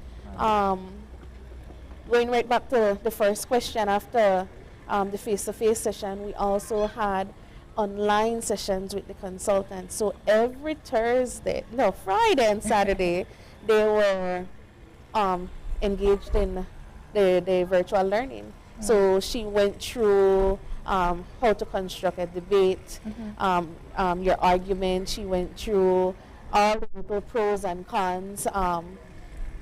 Yeah, she did her part. I must say she did her part. All right.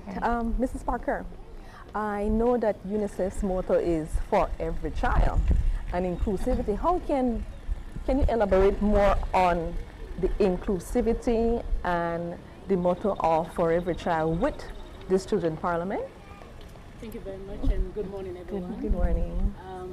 Really excited to be here today because I think the Children's Parliament is an amazing moment when, as a country, as parents, as families, we're excited to see our children engaging at the level of governance, you know, engaging on policy issues and engaging on matters that affect their own well-being.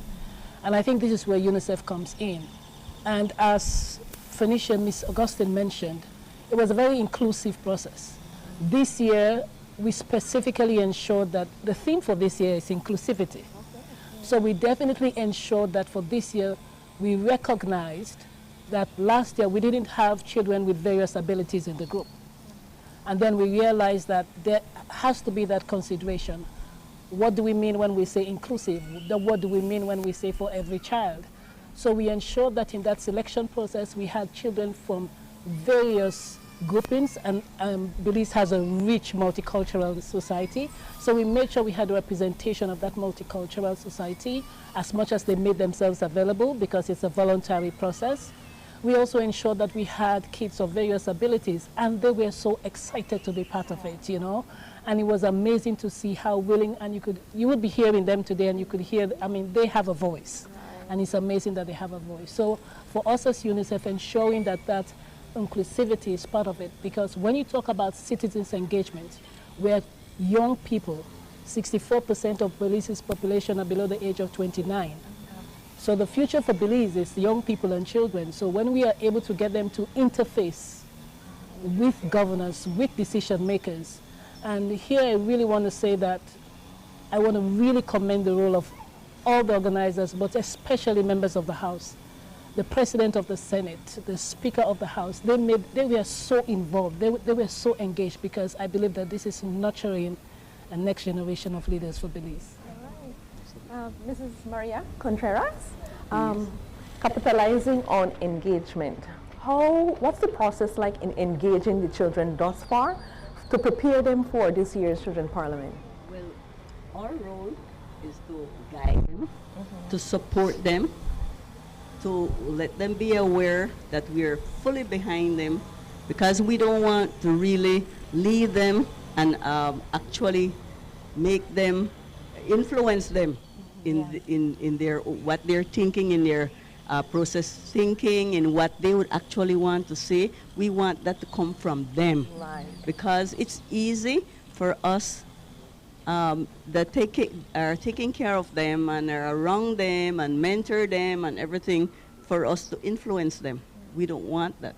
We want them to be free to participate, so that we, the adults, can learn from them, and especially the decision makers of this country. Mr. King, speak to us about how the Ministry of Rural Transformation at Alcan is a part of this group, and how you all have collaborated with NCFC and UNICEF to make the Children's Parliamentarian a success. Thank you very much, April, and of course, good morning again. Our ministry has been a long-standing partner with UNICEF and NCFC and the Department of Youth Services. And about 10 years ago, we built a platform through what we call a Sustainable and Child-Friendly Municipalities Initiative. Now it's a program. It's going on now for over eight years. And we've been working with the Mayors Association and the Tongan City Councils, particularly, to develop a platform for the engagement of young people. I think that one of the critical things that we don't want to lose sight, as Ms. Parker indicated, the future of Belize is hinged on what we do to our children and young people. And I think that fundamentally, as decision makers, as policy makers, as leaders in government and this country, if we begin to look at development of this nation through the lens of children, then we can't get it wrong. Because of course, if we see it through their lens, if we do it for them and with them, then we're doing it for everyone. And local government is at the root of our development. Everything that happens in our country happens in a local space, in a village, in a community, in a settlement, at a riverside, and that's where children are, in our municipalities, in our towns and cities. So we built a platform to work with our towns and cities through our mayors for them to begin to engage young people. And so we created a mechanism called a child advisory body that is aimed at working with the cities and towns to indicate to the mayors and to the city leaders and the town leaders what are those things that they would want to see within their municipalities. Now, 8 years later, we recognize that we have to expand this to the rural spaces, because of course children are in the rural spaces. In fact, half of them live in the rural spaces. And so it is important that from the Ministry of Local Government standpoint, that while we are involved in all these other aspects of development, whether it be addressing the issues of climate change, addressing the issues of infrastructure, addressing the issues of governance, we have to have a way to get the children involved, the young people involved.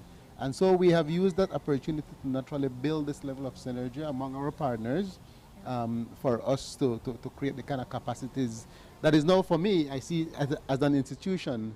Our child advisory bodies are an institution in Belize, and I don't think that we will ever let that go away. And having this opportunity to have our children participate and be engaged through a children's parliament is an excellent example for Belize. It's the way to go. And I think that the rest of the region is looking at us and taking our lead. And so I think that we're setting the bar. We are creating a space. And I think that it's only going forward from here and going upwards. I couldn't agree more. When it comes, they only have 2 hours. I can't believe it. They only have 2 hours to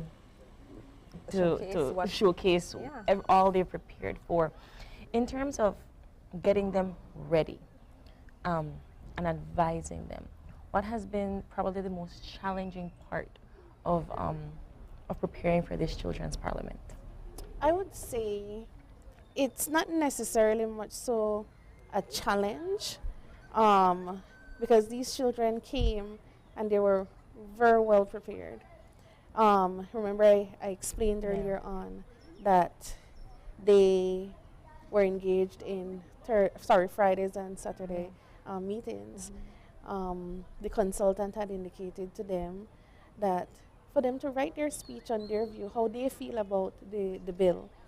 And when they came to the lock-in session at Monkey Bay for the past 2 days, they came quite prepared. I think if there was a challenge, it would be more so us, the adults, fearing for them, fearing that, oh, they weren't prepared, fearing that, oh, how if somebody fell ill.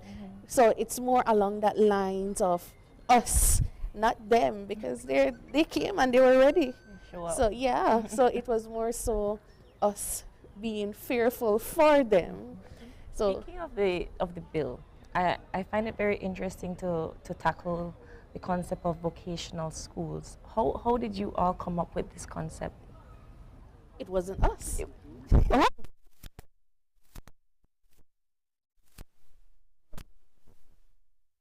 Wow. You'll take it on, or you want me to? So what happened is that, again, we asked the children, what are concerns to you? And the issue of education came up, and it kept coming up. So we looked at all of the suggestions that they gave, and the interesting thing was majority of them were concerned about vocational education. They didn't use the term vocational education, of course, but they talk about the need for there to be plumbers, more plumbers. They talked about they wanted to be their own bosses. They talked about cosmetology. They talk about being a baker. So they had their own views as to what they wanted, and they also realized that some of these things are not taught at the secondary level, and then they also shared that at the tertiary level there isn't enough. So we said, okay then, let's utilize all the ideas that they gave, and we went to the technical people who can construct a bill, and we gave them the ideas that the children had, and that bill was then constructed. So it was all them. That's good. Yes. The idea is for them to showcase themselves, for them to express themselves. We are in the background to guide and support. And it's a collaborative effort. Everybody that is here, all the agencies, organizations, the ministries, officials, and you name it, we're all in the background supporting. I can't wait. Motivating them and encouraging them. If I may, April, earlier there was a discussion around what is the meaning of all of this in terms of education. And I think that one of the things that we can highlight is that we are shifting the focus on education now to competence-based learning. And this is a perfect example of competencies, building competencies in young people. And I think that we are going to be live streaming, so we'll be in the schools, and the various institutions today. Young people will get a chance to see this is education in action, and this is really what our education should be focused on. Getting our children to do more, to actually learn by doing, and so I think this is exemplary for us. Well said. It also comes in at a pivotal moment, because I am aware that the Ministry of Education is right now going through a curriculum reform. Yes. So the children are saying, as we are working through at the policy level, this is a moment for us to be listened to. Right. This is what we are looking for. For education in the 21st century for Belize, this is what we are looking for. And I think, again, as I spoke about citizen engagement, that conversation between the citizen and the governance is really an amazing moment. So really, Ministry of Education was on board. They came in, they shared their perspective, they shared their views. But then amazing that the children really and truly chose this topic. Of everything that we thought was important for them, they thought education was the one. That's amazing, and it goes to show that they're engaging in these conversations themselves. Yes. Ms. Parker, Ms. Contreras, Mr. King, Ms. Augustine, thank you all so much for sitting with us this morning. We can't wait to go in and to actually view how this meeting is going to go. And with that, we're going to take another break, and when we get back, there's some surprises. Entertainment! So you don't want to miss all of that. Stay tuned.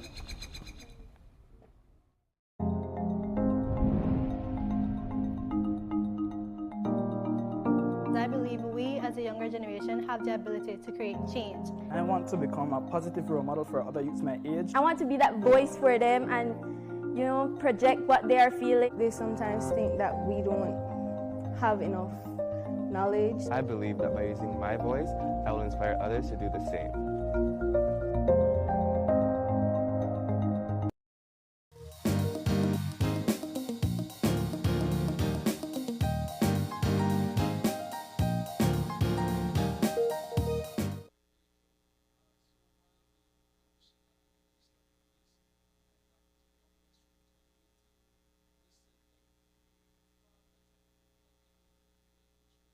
Your life just got a lot less complicated with Belize Bank Contactless MasterCard Debit Card. Introducing our Standard Debit and MasterCard Platinum Debit Cards. Now you can make purchases anywhere MasterCard is accepted with one tap, pay and go. Your contactless card never has to leave your hands, especially in these times. And your card is embedded with multiple layers of security. Platinum card holders get to enjoy extra benefits like price protection, purchase protection, trip inconvenience, and luggage protection, just to name a few. Start enjoying a cashless lifestyle today with the Belize Bank.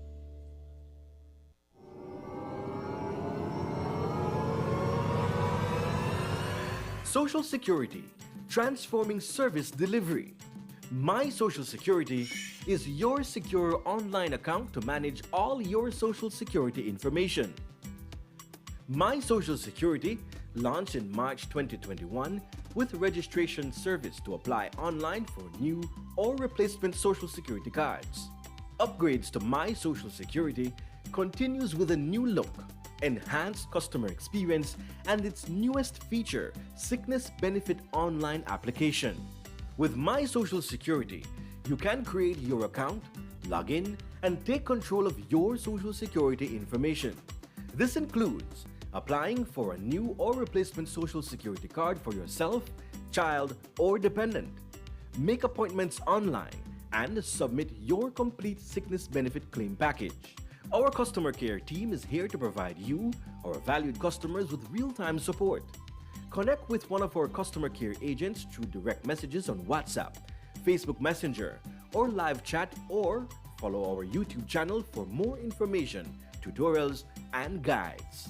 A complete 360 view of your Social Security information is coming soon, which includes a new employer portal for employers, businesses, and self-employed persons, contributions history and statements, all SSB benefits, medical portal for registered doctors, and fingerprint enrollment all in one place. Social Security at your fingertips. The significant enhancement of service delivery to you is here. My Social Security.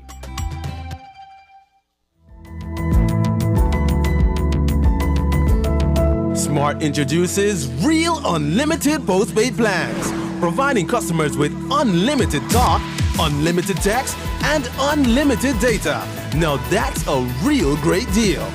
With Smart Plus, Share 1 and 2, and Enterprise 1 and 2 plans, you can talk as much as you want, text as much as you want, and for the first time ever in Belize, you can enjoy unlimited data with your postpaid plan. So come in and sign up for an unlimited postpaid plan and enjoy limitless possibilities. In addition, other plans such as the Flex Junior, Choice and Select have been boosted with a lot more talk, text and data, providing you with the best value for your budget. Be unlimited with Smart. It's time to power your dollar with Smart.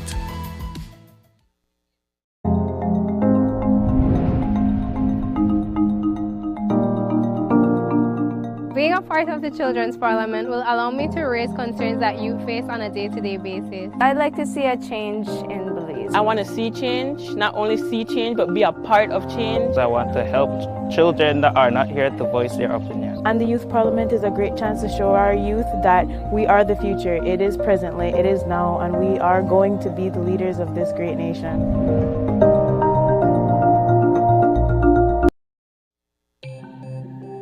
Great Belize Productions Channel 5, proud winner of 9 Caribbean Media Awards for 2021. Best Investigative Report, Best News Item, Best Coverage of People with Disabilities, Best Financial Literacy Journalism, Best Videographer, Best Television Commercial Spot, and the People's Choice Award, with 2 special mentions for Financial Literacy Journalism. Are you looking for low-cost television advertising?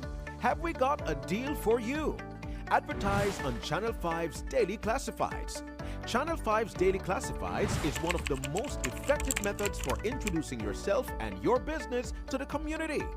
Use our Daily Classifieds to recruit employees, promote specials, promote your products or services, promote a business opportunity, increase traffic to your website, and advertise items you have for sale. Let us help you to save valuable time and money. Call us today at 280-0013 or visit us at our offices on Coney Drive to discuss how we can help your business grow affordably. Channel 5 Daily Classifieds. Advertise today.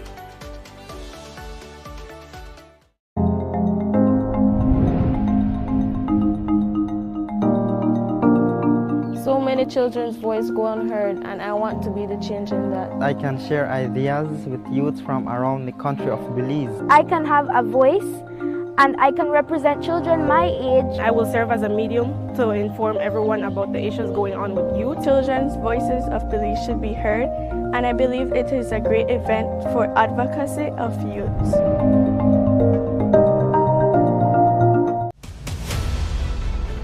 Dwayne Moody, Isani Cayetano, Marian Ali, Paul Lopez. Your News 5 Belize teams do whatever it takes. Go wherever they need to go, so you can catch the story wherever you are, whenever you want, on whatever device.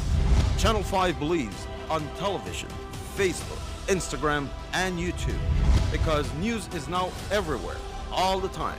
And so are we. Whether you're at home, on the road, at work, or at school, if you see news happening or suspect that something might be up, call or text the Channel 5 News Belize tip line at 672-5555. You don't have to give us your name, just give us the tip. That's 672-5555. Call or text us so we can check it out.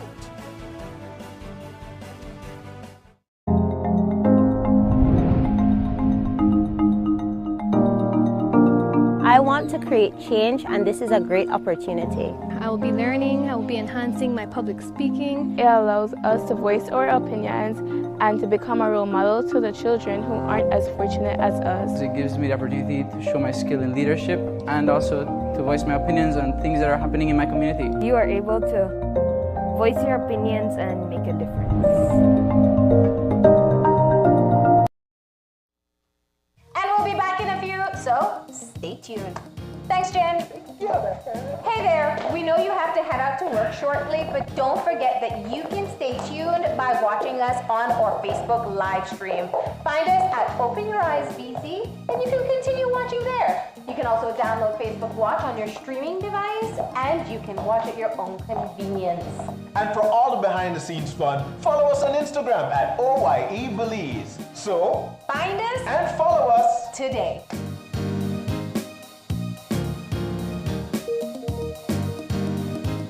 When someone you love becomes a memory, the memory becomes a treasure.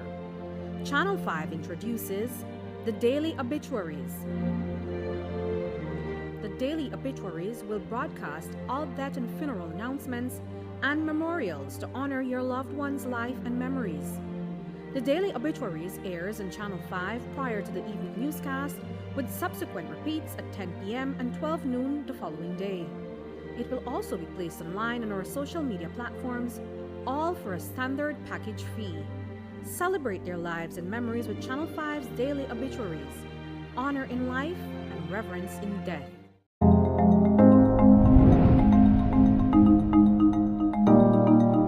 It is a great thing that we are doing at Children's Parliament. To learn more about how the legislature works and gaining a lot of knowledge in being a leader. We are often told that we are too young to know what is going on around us, and I believe that we should be given the chance and the opportunity to make a change. Change that will affect many generations to come.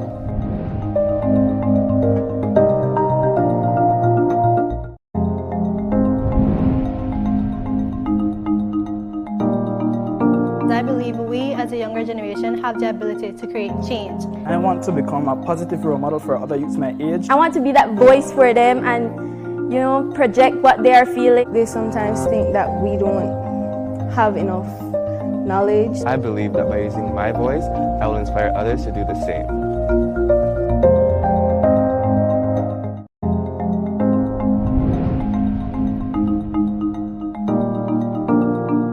Being a part of the Children's Parliament will allow me to raise concerns that youth face on a day-to-day basis. I'd like to see a change in Belize. I want to see change, not only see change, but be a part of change. I want to help children that are not here to voice their opinion. And the Youth Parliament is a great chance to show our youth that we are the future. It is presently, it is now, and we are going to be the leaders of this great nation.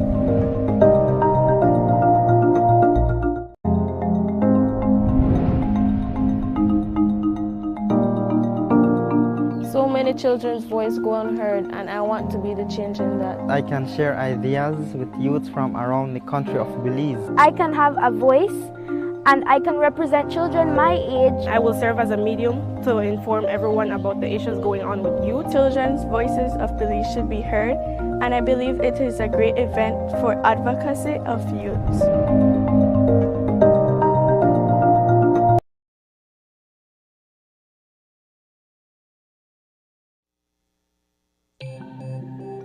Great Belize Productions Channel 5, proud winner of 9 Caribbean Media Awards for 2021. Best Investigative Report, Best News Item, Best Coverage of People with Disabilities, Best Financial Literacy Journalism, Best Videographer, Best Television Commercial Spot, and the People's Choice Award, with 2 special mentions for Financial Literacy Journalism. Are you looking for low-cost television advertising? Have we got a deal for you? Advertise on Channel 5's Daily Classifieds. Channel 5's Daily Classifieds is one of the most effective methods for introducing yourself and your business to the community. Use our Daily Classifieds to recruit employees, promote specials, promote your products or services, promote a business opportunity, increase traffic to your website, and advertise items you have for sale. Let us help you to save valuable time and money. Call us today at 280-0013 or visit us at our offices on Coney Drive to discuss how we can help your business grow affordably. Channel 5 Daily Classifieds. Advertise today.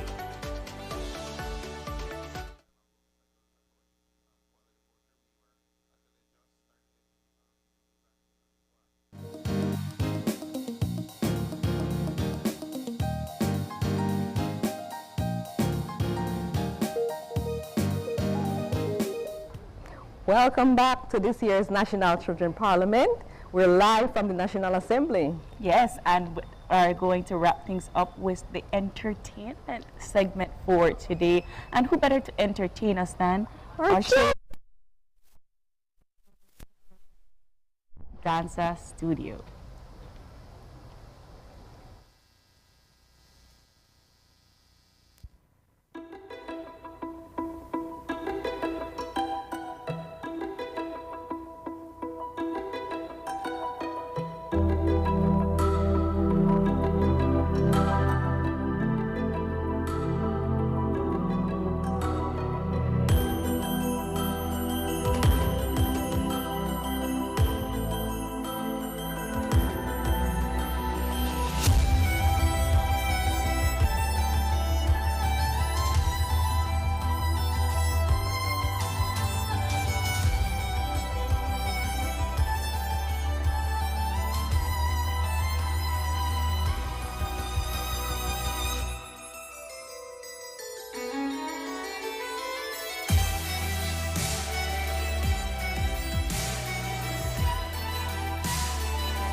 Beautiful, beautiful girls. Indeed. And of course, we're continuing it off with entertainment with a poem done by Zara.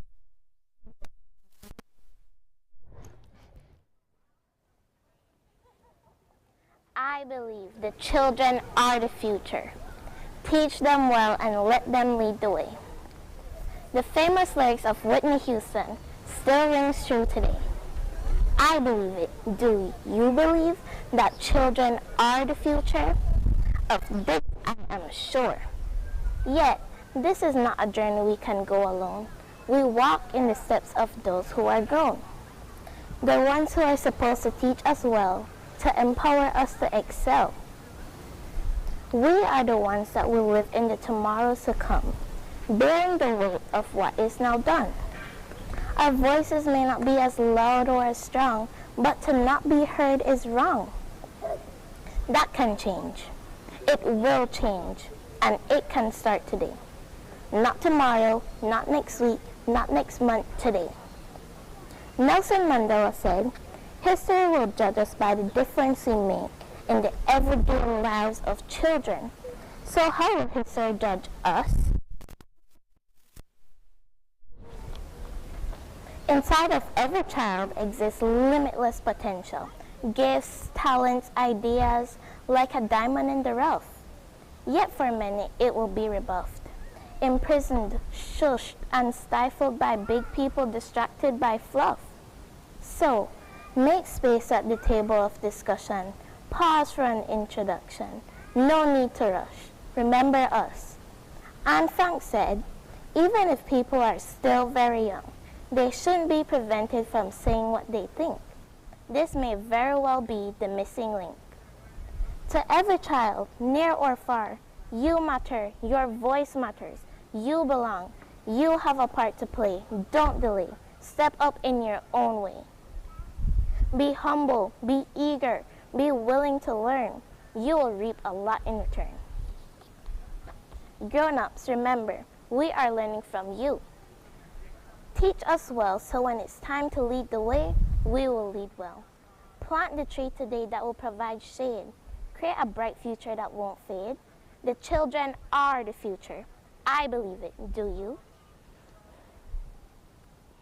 Beautiful, beautiful Zaira. And closing off the entertainment segment, we have the Panorific Steel Pan.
a part of the Children's Parliament will allow me to raise concerns that youth face on a day-to-day basis. I'd like to see a change in Belize. I want to see change, not only see change, but be a part of change. I want to help children that are not here to voice their opinion. And the Youth Parliament is a great chance to show our youth that we are the future. It is presently, it is now, and we are going to be the leaders of this great nation.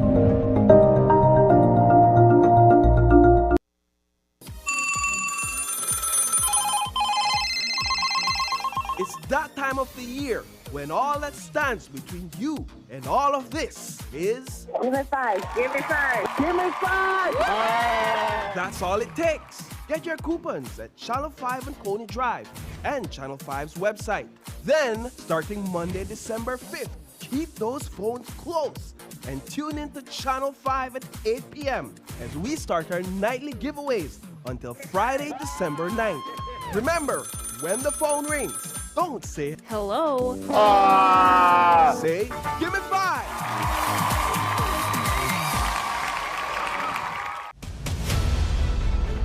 Dwayne Moody, Isani Cayetano, Marian Ali, Paul Lopez.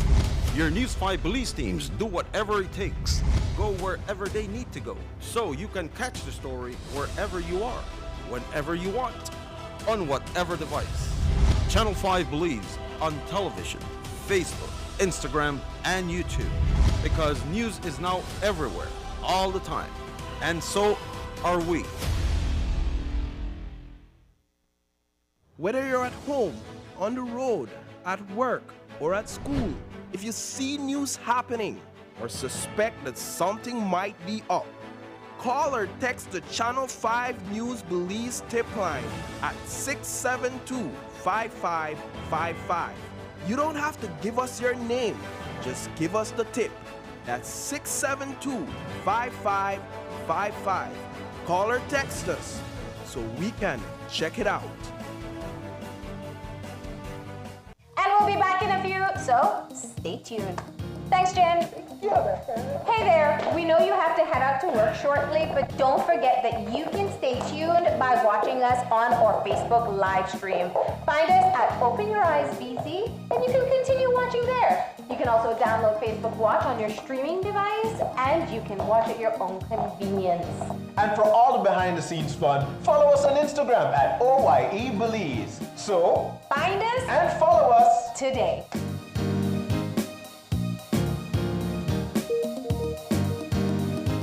When someone you love becomes a memory, the memory becomes a treasure.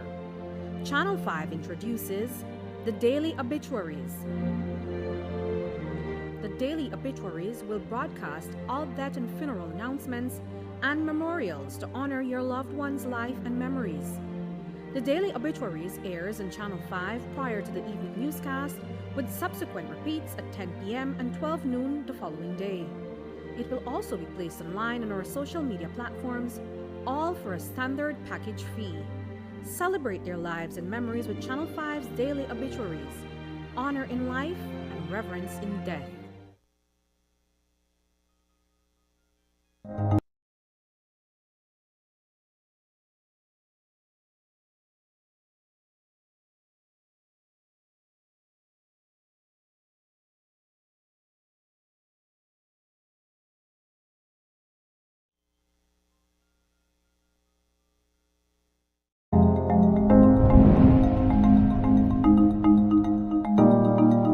I believe we as a younger generation have the ability to create change. I want to become a positive role model for other youths my age. I want to be that voice for them and, project what they are feeling. They sometimes think that we don't have enough knowledge. I believe that by using my voice, I will inspire others to do the same.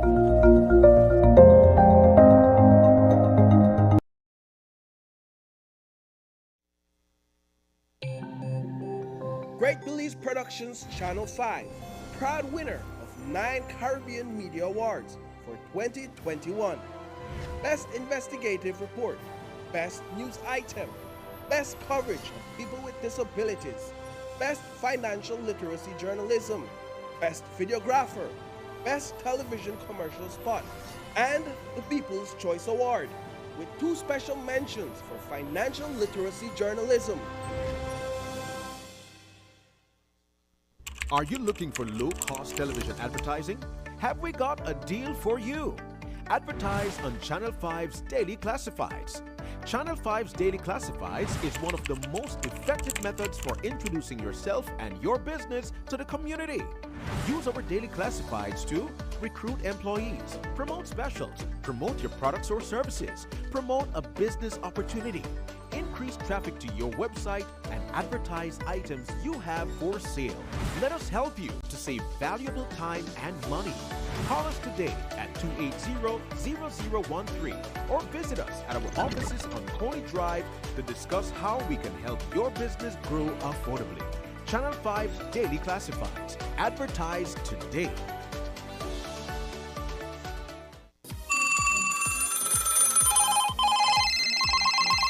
It's that time of the year when all that stands between you and all of this is... Give me 5. Give me 5. Give me 5.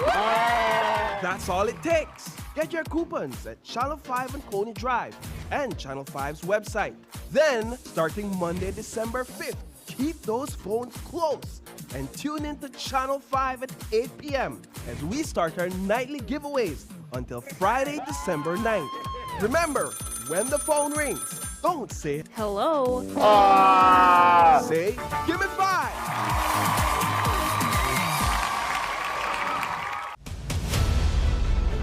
Dwayne Moody, Isani Cayetano, Marian Ali, Paul Lopez. Your News 5 police teams do whatever it takes. Go wherever they need to go, so you can catch the story wherever you are, whenever you want, on whatever device.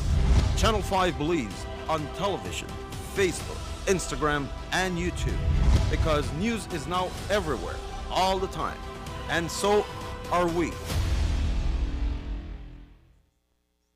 Whether you're at home, on the road, at work, or at school, if you see news happening or suspect that something might be up, call or text the Channel 5 News Belize tip line at 672-5555. You don't have to give us your name, just give us the tip. That's 672-5555. Call or text us so we can check it out.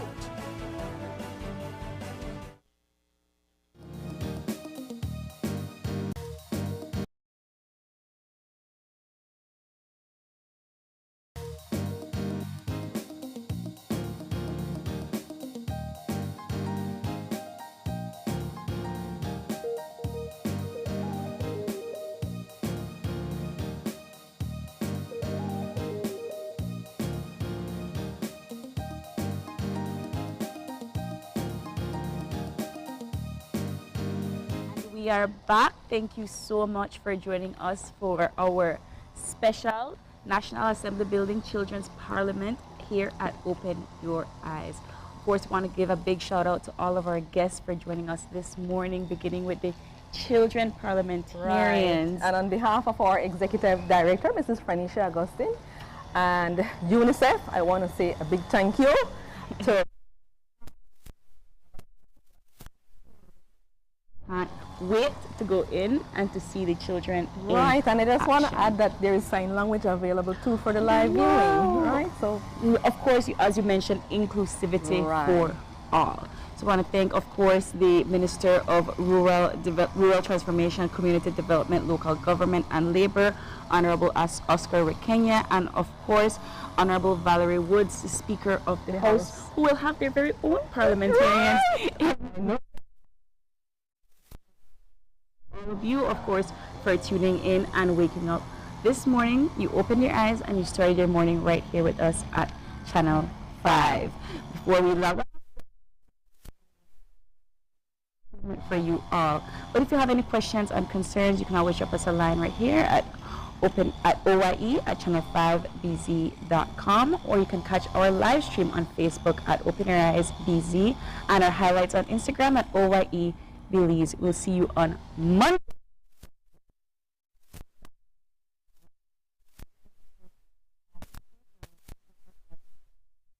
Stay tuned, stay safe. Goodbye, Belize. Bye-bye.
Open Your Eyes was brought to you by the Belize Bank.